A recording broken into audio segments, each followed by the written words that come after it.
Dr. Angelo DiLullo. Welcome back to the show. You are the author of Awake. It's your turn. Book about awakening, realization, all that stuff.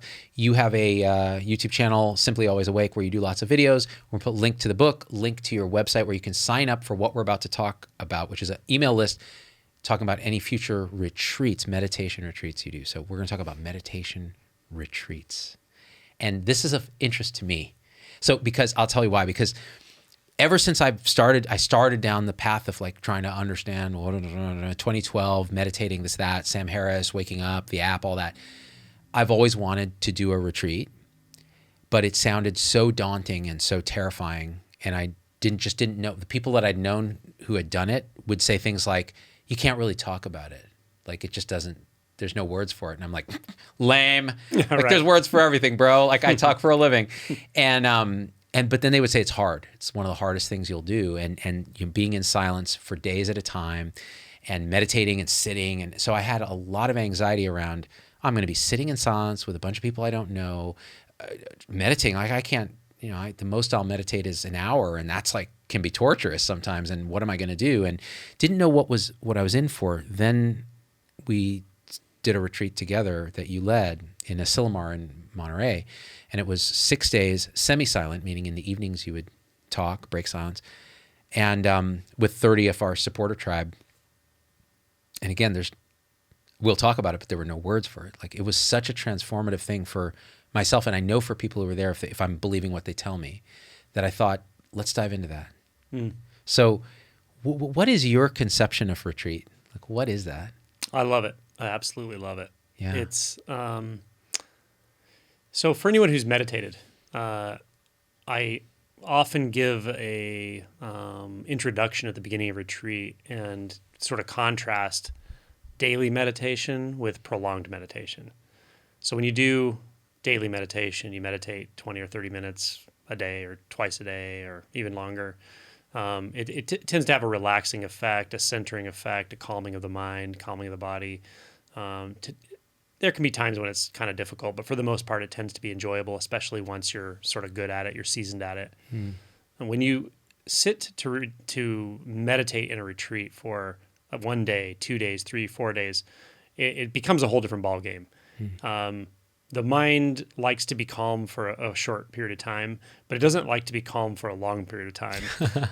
It starts to act up a little bit. So one of the first things people notice is the internal thoughtscape seems to actually get pretty activated after a few hours of meditation or 1 day of meditation. So the first day or 2 days can be actually really challenging for people who've never done it, because it seems like your mind is making a heck of a lot more noise than it usually does. So can I interject an experience? So when we did your retreat, we sat down the first day we arrived, you're already in silence. Like you had set the tone right away, like this is what we're doing. Everybody's all excited. Oh, well, look, we're here with Z-Dog and we're doing this supporter thing. And then sit there, quiet for hours, go to bed that night. That whole night, it was like a radio station was playing in my head, just thoughts.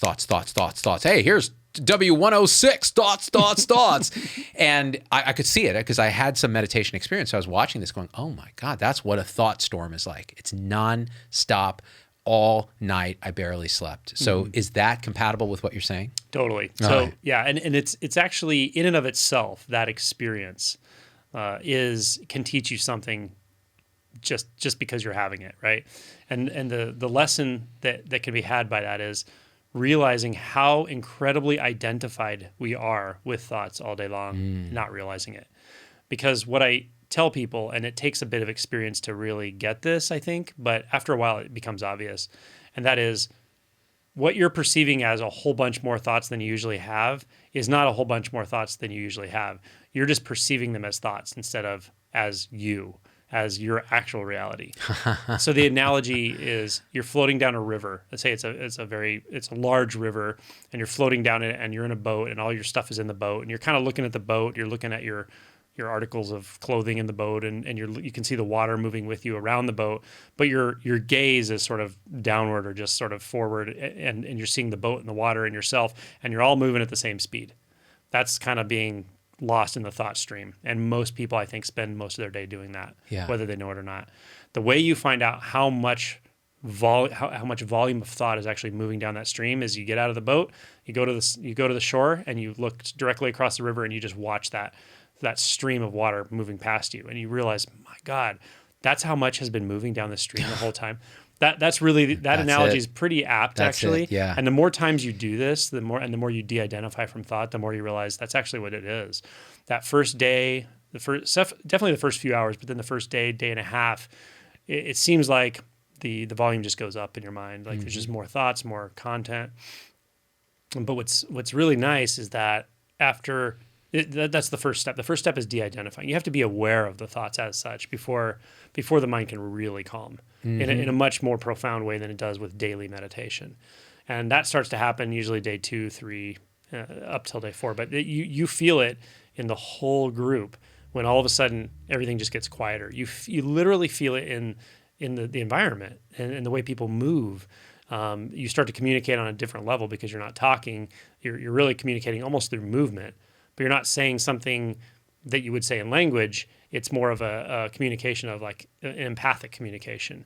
It's a feel and a vibe with the whole group, and it suddenly just drops to this calmer level. Okay, so just so people know who we are, all right, because this is important. Angelo is a science skeptic, anesthesiologist, doctor. I am a skeptical, scientific hospitalist doctor. Any woo-woo stuff is like, it triggers an allergic response in both of us. What you're saying, this idea of this empathic, energetic communication with a group of people in that space is absolutely true experientially. Absolutely. In a way that it will challenge a lot of your own thinking about how humans are social. Nonverbal energetic connection with others. And I don't know how to describe it. I don't know the science of it, but I'd say that it is absolutely real. And you're absolutely right that about day 2, 3, there's a dropping feeling where you drop into presence with the others. And it is so profound, especially if you've never experienced it. Like I had not experienced that communally, that it's beyond, to some degree, the ability to describe in a way. Yeah, I would agree with that. I mean, that's why I use the term like energetic and so forth. But there is a sort of model for that communication style, and you've heard 90% of communication is nonverbal. It's facial expressions, the way the body moves, body language, voice tone, all these sorts of things. So we communicate in nonverbal ways all the time, right? The ways we move, the ways we sit, all of it. And we're very good at picking up body language from other people. Even if we're kind of lost in thought, we still pick up body language a lot more than we realize.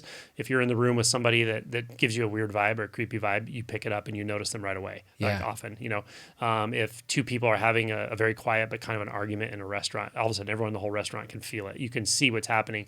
So you're picking up on cues all the time. And this set of circumstances, this set of conditions, this deepening of a retreat is just something that's not a common thing to see or feel, but you can pick it up through body language. You can pick it up through, again, just the sort of collective empathic experience. It's pretty obvious. And it's not woo-woo. It's just like you feel it. You can feel it very, very clearly. It is experienced directly. But one interesting thing that you set a tone in the beginning when you told us what this is, including in the written material. You said, listen, you're not here to socialize. That's not an obligation of yours. You don't have to make eye contact with people. This is about your thing, and the energy of others are all doing the same thing. And what that is, it absolves a certain social obligation, because we feel as social creatures, at least I do, I should make eye contact when I pass someone that I know. I should do the, and so I made it initially it had to be conscious to like avert gaze a little bit, pay attention just to what I'm doing. So your comment on the body language stuff becomes even more acute when it's peripheral vision picking it up.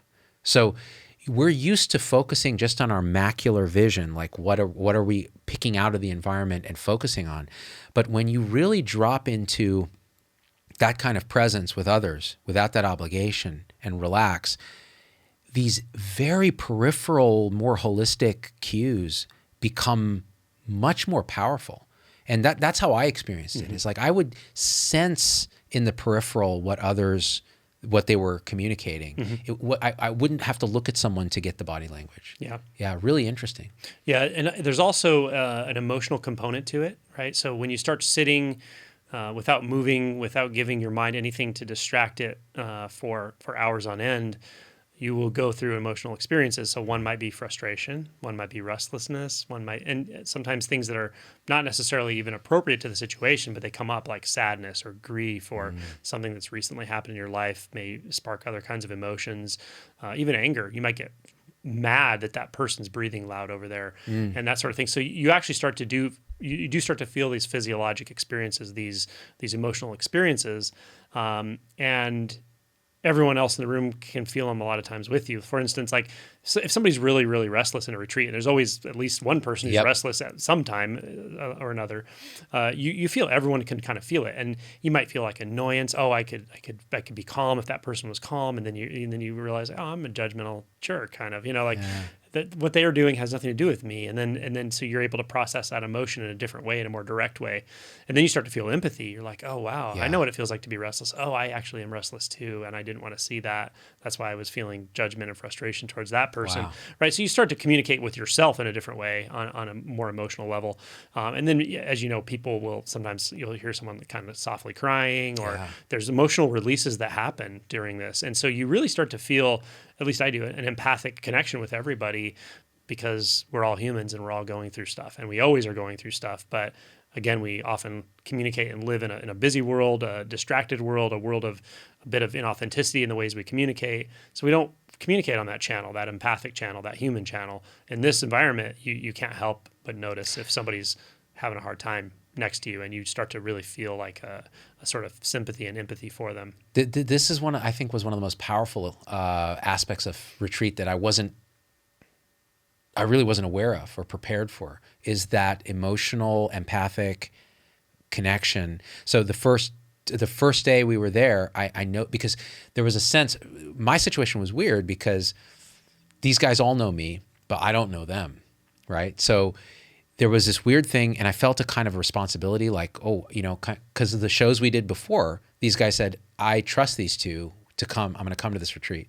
So there's a sense of, I hope they're going to be okay. I hope they get something out of this. I hope they don't think it's crazy. All this like self-referential thought. And there was one person who was I could tell they were super restless, even day one, day two, just shifting, sleepy, nodding, this and that. And I felt connected to that person in a way that it started to intrude in my mind at night. Like I would have these experiences of experiencing what it was like from their perspective, really deep empathic stuff that I had not experienced. Mm-hmm. And I wasn't ready for it, but what I found was it was probably the most powerful aspect of the whole experience, was feeling emotion and connection in a way that you don't get to normally feel with our social conditioning and our constant blather. Mm-hmm. Yep. Yeah. Yeah, I think we actually use language a lot of times to distance ourselves emotionally, even if we convince ourselves we're using it to connect. I mean, I know that's a kind of it's fully true. Yeah, I think it's true. I feel it a lot because again, like through a lot of meditation and these types of retreats and stuff, I feel energetically connected with people. Like I really feel that empathic channel all the time. I don't always comment on it. I might, but I generally don't. And I can also communicate at the sort of cognitive level at the same time. It's pretty simple. So I feel that all the time. But when we go to retreat, that superficial layer is scraped right off the top. No one's talking. So we can all feel that. And that to me I feel more clearly and less distractedly connected with people in retreat. But the connection's always there. It's always there, yeah. Man, it's just all this talking about it is just bringing me right back to that space. Mm-hmm. It was so beautiful, man. Yeah. And we're talking about the collective nature of it and the group dynamic. And there is a group dynamic, and it's a powerful thing because for many people it would be very hard to make yourself sit and meditate that many hours a day, day after day after day. But when you're in a group of people and it's like you're all committed to this, you're kind of, I'm sitting there because you're sitting there and you're sitting there because and so we're not actually going to get up and leave. We'll commit to going through this. So that dynamic is very helpful. The group dynamic of retreat is important. However, there's a whole other dimension to this, and that's the personal journey inward. Right. Okay. So before we leave the group dynamic, because I think I really want to emphasize this because I misunderstood this going into it. I was so scared that I wouldn't be able to sit still, that my stomach would rumble, that I'd be distracted, that I'd be the one who was like having a coughing fit in the corner and have to walk out and this and that. What you pointed at, that collective intention, you feel it energetically. And it locks you into a kind of an ease. Even though it's hard, there's an ease to it that you could never get on your own if you haven't had that experience. Like, could I sit in my room for that many hours meditating? I don't think so. But having that collective was such a powerful sort of energy that allows you to do that, allows you to do things that you don't think you could have done, that then allow the individual journey that you're going to point to, in my experience. Yep. Yep. And so the individual journey is, what we've been talking about on all these videos, but the gist of it is, you get past that part where the mind is just kind of rambling on and you're starting to disidentify from it and not pay as much attention to it. And then you start to just pay attention to anything else, whatever else is going on, your experience of just being alive, consciousness, being, or the senses, the sounds, the sensations. And what you find is you don't really have to do much for presence to clarify itself. You just have to continue to not distract. Retreat is simply about not distracting. That's what you're just putting yourself in a situation where you don't have your phone to mess with. You can't get in arguments with somebody to distract yourself. You can't go shopping. You can't do all the 100,000 ways we distract ourselves. Your job is to really sit there and just let reality show you what it is. And that will take you deeply, deeply, I'll use the word inward, but it's just for lack of a better word, but into a place of investigation that we don't give ourselves permission or time to do during the usual responsibilities of our day-to-day lives. And that's really what retreat is ultimately about. And the social aspect that we just described, the collective aspect, is a sort of support system for that. Yeah. For each one of us. But it's a very personal journey. That was my experience of it. Your retreat was exactly that. The social aspect provided like lift. But you're flying the plane. It is your journey, and it can't be anyone else's. And even the concept of personal becomes very vague. It is just what's happening. The distraction component, I think I want to just emphasize that. This thing that runs our lives, that we're so plugged into and addicted to, when it goes away, it is almost, at first you get that bit of withdrawal. Like, I got to check Twitter, or I got to check my email, or what if my wife is texting, or there's something wrong with the kids, whatever. But once that relaxes, and at night you can check once. I had a little pattern of like, make sure there's no emergencies. Okay, there's no emergencies, let it go. But it's such a relief. And you find that you're able to be present in a way without distraction. That key of distraction is so important. We live our lives in distraction. And to give yourself permission to be undistracted is a huge gift. It's not just a gift for you, but it's a gift for people who are going to experience you in their lives afterwards. But back to you. No, that's it. And you find yourself in this environment. You're supported by the environment, by the group you're with, and by whoever's kind of leading the retreat that's telling you, hey, this is your chance. This is your opportunity to pay attention to the one thing that we often just overlook. We're always looking outward from it. So let's look directly inward at it, whatever it is. Yeah. So you're given that permission. And then, as I said, the environment is already supportive of this, and there aren't distractions, or there are very few distractions if you play your cards right and you don't mess around with your phone too much and stuff. You really have the opportunity to just sit, and as I mentioned, life will show you. There's a quote. I'm going to mess it up a little bit. There's a quote by Franz Kafka, and he says, "You don't even have to." He said, "You can just sit at your table in your room and wait." Well, you don't even have to wait. You can just sit there. Actually, just become quiet through and through, and the universe will offer itself to you to be unmasked. It has no choice. It will roll in ecstasy at your feet. That's what this is about. That's it. Yeah. Now, and that's the environment you're in. So you really don't have to do anything, really. You don't have to know how to do anything. We could call that natural meditation, or just sitting in presence. Now, on top of that, if you have a real fire underneath you and you're burning desire for awakening, to find out what that's all about, to dig into the root of identity and so forth, then you can add inquiry or something to it. And in this environment, that's like rocket fuel. Yeah, absolutely. You'll go through all kinds of crazy things. You'll be destabilized. You'll go through crazy emotional patterns, and they'll go away. The thoughts will come. Then the mind will become extremely quiet. Then you'll feel this profound presence, and it just keeps going, right? It's like layer after layer after layer of experience, and you just kind of keep drilling down through it. If that's your bag, man, this is the environment to do that. You guys think he's just saying this? This is absolutely how it is. Everything he just said, I was like, that happened. So, well, okay. There's so much here. So the emotional piece of it, I thought, again, was the most surprising personally for me, because I didn't expect it to be such a prominent component of the experience for me. But it's clear that that's a processing that had to happen for me, where as the mind got quieter and more unified around the intention of silence, presence, and witnessing what's actually happening. What was actually happening was the arising of very, very, very strong emotion, to the point where, in between sessions, we would have a break where we could go back to our room. We had free time, and the idea was, don't go talking. You're still in silence, but use the free time however you feel. Go walk in nature, do whatever, because it was near the beach. It was a beautiful place. And I went back to my room, and for 2 hours just doubled over, sobbing, right? All this emotion coming through. And it wasn't conceptual emotion like, this is about this or this is about that. It was just pure emotion.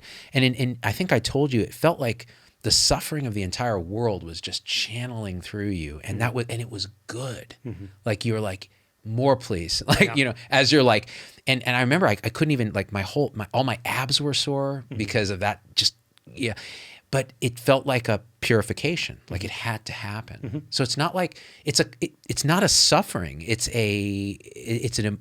experiencing emotion as it is. Mm-hmm. So that's a clarification. I think people go, I don't want to go through that. Mm-hmm. Yeah, but I can vouch for it. It's absolutely essential. Yeah, and it's true in one sense. You don't want to go through. You don't go to retreat to have that happen to you. Right. But I promise you, once you go through that, you would not trade that for anything. Not for the world. It's like you feel communion with the suffering of everyone, and there's such truth in that. It's not the whole. That's not the whole of retreat, and that's not necessarily the point of retreat. But that's not an uncommon experience, and it's quite something. I would call it your heart opening. Your heart opening to everything, and you feel it. It's very, very real. I was like, I remember the thought just kept arising. My heart. Like, what is this? And it was just, it felt like, what's funny? I don't think I've told this story ever. I have this weird thing since I was a kid. You cannot touch me right here in my sternum. Like, it's like a sensitive spot. Mm-hmm. Like, it's like, some people have their neck or their armpit, they get ticklish or whatever. I get violent when people try to touch me right here. Ever since I was a kid, people know, that's Zubin's spot. Don't touch him in his spot. And if they knew, if they wanted to bully me or something, they'd just touch me right here, and I would lose my mind. Like, I would start punching. Wow, right? Yeah. Even my kids know if they want to torture me, they just come up and put their hand right here. I couldn't touch myself there. Yeah. So during the retreat, during all this emotion, I felt this space as a kind of a presence, like a wall that was starting to crumble, and it opened. And I just took my hand and I was like, thump, and I put it right there. And I was like, what the hell? I've never been able to even touch myself here. There are these physical manifestations of repressed emotion or whatever it is. I don't know what it is, but it's energetic. It's a kind of energy. And I would not trade that for the world. Now, since then, it's closed a little bit. So it's not like this is magic, but it is a process. Yeah. But it can open and close. But that opening of the heart, it's so indescribable. And you don't have to be on retreat to have it happen, but man, it's like throwing gasoline on a fire. And it's natural. That's the other thing I want to point out. It feels very, very natural. Yeah. It doesn't feel like some mystical experience. You're on drugs or a mystical experience. Right. Nope.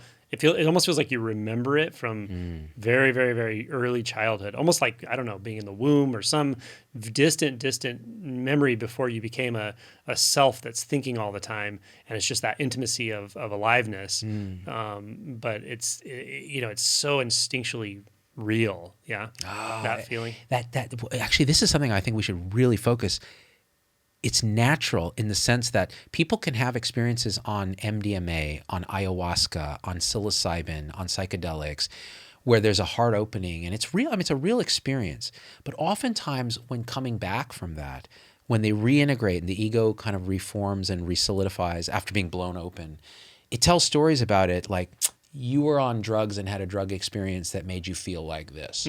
With retreat, it feels so natural and seamless with reality, like a remembered, like, oh, I'd forgotten that this is how it is. Yeah. That the integration of that is much softer and more natural and more, I feel like more durable, but everybody has a different experience. So I'm not knocking psychedelics or anything, but that was my experience with retreat. And I've had those other experiences, but this was different. Yeah. Yeah. Yeah. People ask about psychedelics quite a bit, and I can't tell someone what to do or what not to do, whatever, do things cautiously and be smart about what you're doing. But I do say, if you're really interested in awakening, I know for certain you don't need psychedelics. Right. You just don't, they're not necessary to wake up. Right. And if you think that's your path, at some point, you're gonna have to let go of those. You will at some point. You might even have an actual awakening, a true authentic awakening. And I've heard of that happening once or twice. That I've heard of a lot of experiences that I wouldn't necessarily call awakening, Right. but I've met a couple people that I was reasonably convinced actually had an awakening. But beyond that, at some point you're gonna have to let go of that stuff for various reasons. But basically what you said is the truth of it, is like, you can't force hack the system. You have to do it through deep, thoroughgoing authenticity and vulnerability, not through causing a physiologic shift in your body, by force hacking it with drugs. Yeah. It's all that only gets you so far, probably. Yeah, I think you're right. Now, the vulnerability component at retreat is fascinating. You're with other people; they're strangers, but they're all there for this reason. They all feel called to do this. So there's a kinship there that you feel. But what's amazing is, as it settles in, and that group, we can talk about this term samadhi. It's a kind of wonky term, but I think it's or joriki is another Zen term, but we can talk about that. But this energy of concentration and unity of mind that happens, you can share a space with them at a breakfast table eating in silence, which you do, which people panicked about. They were like, I don't know how I'm going to eat in silence. Like, eating for me is a social ritual. Like, this is where I talk. But eating breakfast in silence with other people who are there with the same thing is an energetic experience of just, I don't know how to it's love. Like, I sat at the breakfast table and I'm like, I'm in love with this table. Like, how did that happen? Yeah. And everyone there, you just feel the energy. And some of them are having a hard time. You can see they're crying just at breakfast. They're feeling the emotion and you just feel so connected to them. Yeah. It's wonderful. It is. Yeah. It's beyond wonderful. Think about it this way. You could say you have six possible experiences, broadly speaking, right? You have sight, sensation, sound, taste, smell, and then blah, blah, blah, blah, blah of the mind. Right. That's going all day long. Right. So when you're sitting down to eat a meal and you release a lot of your attention from that blah, blah, blah thought gate, that thought experience, and you free up a lot of your attention for the experience of taste, sound, smell, it's a very intimate experience. It is altogether different. It's a different way to eat a meal and to share a meal with other people. And almost universally, people tell me that at the end of retreats, like, oh, I loved the silent part. I really enjoyed eating with the group of people. Again, logically, you wouldn't think it would be that enjoyable, but you have to do it. You can't know that a priori. You have to go do it. And the interesting thing is, the mind will tell stories about that experience in advance and be like, "That's crazy." And it's all fear based. It's like, fear. it would be awkward. I would look weird. Oh my God, I couldn't eat a meal alone. How could I ever eat a meal in silence? And it's all fear based. I'll make a statement that I think was true for me. Every resistance to retreat that I felt in advance was fear. It was all fear-based. Fear of vulnerability, fear of frustration, fear of boredom, fear of not succeeding, like the goal-based striver. All of it was fear-based. And those fears dissolve into pure experience when you're at the retreat. That's right. And that is a massive relief. It happened quick for me for some reason. Even after day one, I was like, this is the best thing I've ever done. Yeah, I could tell. And I know for others, it was a struggle for a few more days or hours, but they eventually opened into that too. Yeah, that's the beautiful thing about retreat, is you never know what you're going to get. You just never know. You can have the best retreat in the world, and the next one you'll be like, oh, it's going to be the most peaceful, and that'll be the one where it's like all this emotional turmoil, and you just don't know. Yeah. Over time, after you've done it, a good handful of them though, they just get more and more enjoyable, and you're always glad you went. Yeah. Really, you're always at the end, no matter what you had to go through, coming out the other side, you would never trade it. Now, well, let's clarify that one way. A different type of retreat without good support, like let's say a Vipassana type retreat where there's nobody really running it per se, and you're just left to be silent without a lot of processing, do bad things happen at retreat? They have, yeah. In the past. I mean, people find those valuable. The Goenka retreats, yeah. Vipassana retreat's a 10-day retreat. It has a very specific schedule, and you watch videos and so forth. And you have some support, but not a lot of support. And a lot of it is just solitary meditation, right? Body scanning and stuff. So, and that's fine. If you're a seasoned meditator, if you've done retreats and stuff, it's fine and you're safe. But with really very little to no support, there have been people who got into that, didn't know what they're getting into, and ended up very, very destabilized afterwards, like long-term type stuff where they didn't know how to integrate it and that sort of thing. So I wouldn't necessarily discourage someone from doing that if you're really inclined to, but just know what you're getting into and make sure you can do a 2, 3, 4 day retreat ahead of time and you know what prolonged meditation's about and all that sort of thing. Yeah. Zen retreats, sesshin, very intense. It's intense because you can't even move. It's like sitting on a Zen cushion for 1 hour, no big deal. Sitting on a Zen cushion for 3 hours gets painful. Yeah. Sitting on a Zafu Zen cushion for 4, 5, 6, 7 hours gets actually very, very painful, and the knees and legs it's very painful. Yeah. You get into day 2 and you just are like, what am I doing? Why am I doing this? You can't even meditate. You can't concentrate. It's just pain, right? Yeah, yeah. And then weird things happen. You get to day 3, day 4, and all of a sudden the pain just turns off like a switch. You're like, wait, all that pain was just resistance? How is that even possible? Oh, wow. You learn a lot about pain, but it's a lot of pain physically. And then you do get into that kind of group mind space. You have a teacher that's reasonably supportive depending on your situation, but Zen's pretty masculine too. It's a hard path. Yeah. I structure my retreats, because I've done those. I structured my retreats somewhat like that schedule wise, but I put a lot more support on there. Yeah. And I do more talks. I do more interactive stuff, and I really help people integrate into the senses more consistently throughout the retreat, which really keeps you grounded. Yeah. And it doesn't actually preclude awakening or the expansive experiences.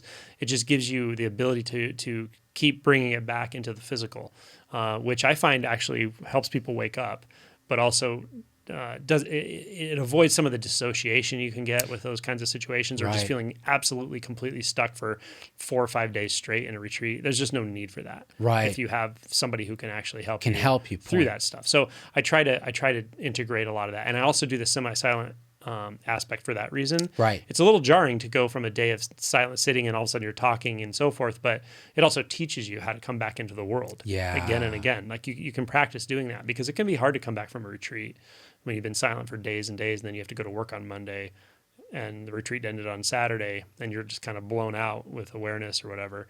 It can be very challenging. You know, I at the time when we went through the retreat, at first, especially, I was very jarred by the when it went to non-silence, because all of a sudden, all the sort of pent up social stuff that I was so glad was gone, because I could relax fully into just this, because I was coming from a different angle too. Suddenly was back, and I had to be on, right? Like, and all the conditioning and the veneer that we put on and all of that starts to come back, but as the days went on, that started to naturally relax. Like what you're saying, you start to learn to integrate the presence that you're feeling with actual other human beings and talk, and only say what's necessary. So all that unnecessary speech starts to drop away. And then you get to connect with these folks. You learn their story.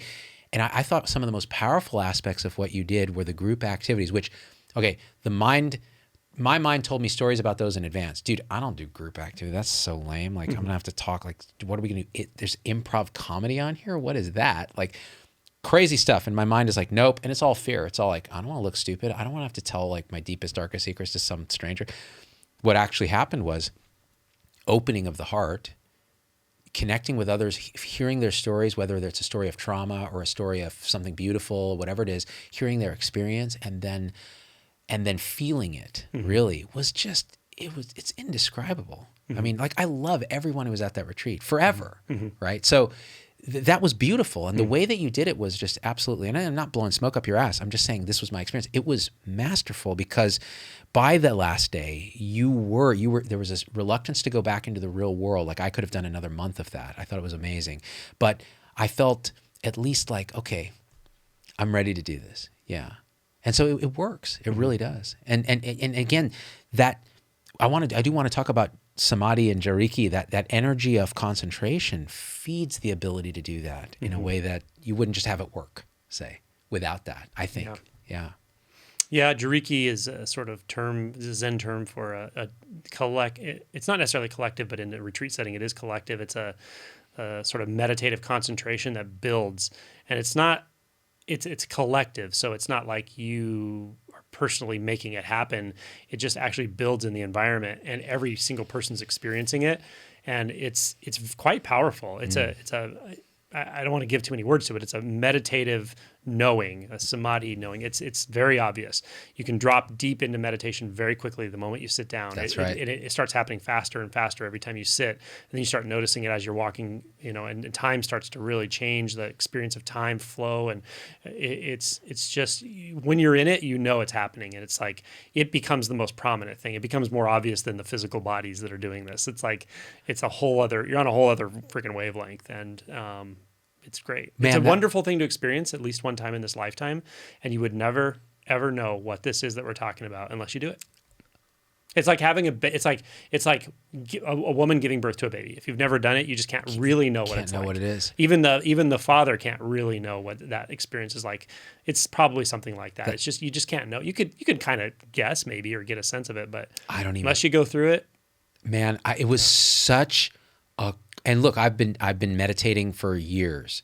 I've never had anything that, maybe here's the asymptote of what that is. Like it's like here, and then you do it on retreat, and you're just always approaching that. It builds and builds and builds, and it's a palpable presence. Like you said, you sit down, 30 minutes are gone, and it's a kind of unification of mind. It's like all your unconscious parts are come together with this intention of this is what we're doing. And that is so powerful. And actually, you said something at the end of retreat as that, again, you're at the, it's almost like, oh, we're at the apex, so we have to end now. That's how it felt for me. You said, hey, don't squander the joriki that you've built here. Like if you can take a couple days and just be like this, that energy's there. And man, that is so true. For a week, you're spending this currency you've developed, and it's so powerful. Absolutely. Yeah. Yep. Man, I don't even know. It's nothing you can really, you can talk and talk and talk about it, but you just have to do it. Yeah, exactly. Yeah. I guess my point to the group is this. I was very skeptical about this thing. And then I did it, and you can just kind of get a sense from talking to us, and you can either believe us, which I don't recommend, or you can just go and try it. And then tell us what you think.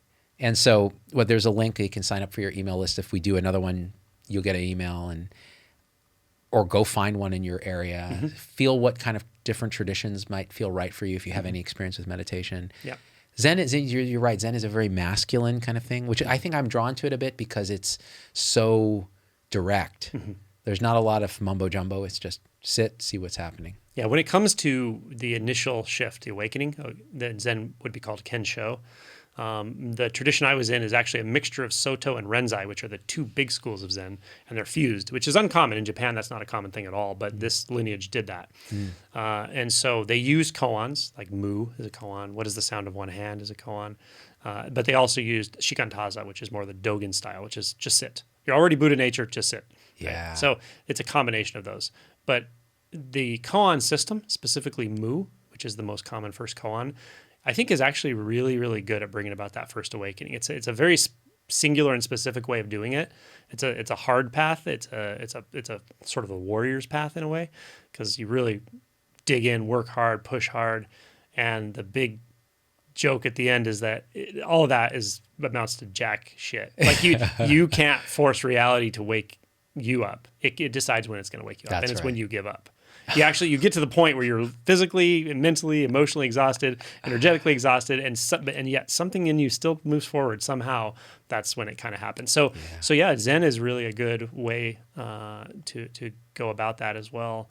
But the retreats specifically are just challenging. 7-day retreats of sitting in the Zazen posture is just challenging. It's physically painful, right? And you can get used to it, but it's It's no joke. Couple other practical things about yours. So it had a Zen feel in that sense, but we're sitting in chairs.